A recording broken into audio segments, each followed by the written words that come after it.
అశోక్ ఏమైందిరా? ఏం లేదులేరా. ఏంట్రా ఎప్పుడు ఆ ఫోటో పట్టుకొని ఏడుస్తుంటావు? ఏడుస్తే కొంచెమైనా బాధ తగ్గుతుందంటారు. నాకేంటో ఏడుస్తున్న ప్రతిసారి బాధ ఇంకా ఎక్కువ అవుతుంది. ఆ అమ్మాయి ఎప్పుడో పెళ్లి చేసుకొని వేరే వాడితే హ్యాపీగా ఉంటుంది. నువ్వెందుకురా ఇలా తయారయ్యావు?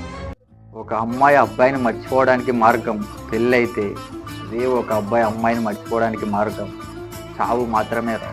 అంత ఇష్టం ఉన్నప్పుడు ఎందుకురా వదిలిపెట్టావు? ఇష్టం వేరు, ప్రేమ వేరు. ఇష్టం పక్కనున్నంత వరకు బాగుంటుంది, కానీ ప్రేమ ప్రాణం పోయేంత వరకు ఉంది.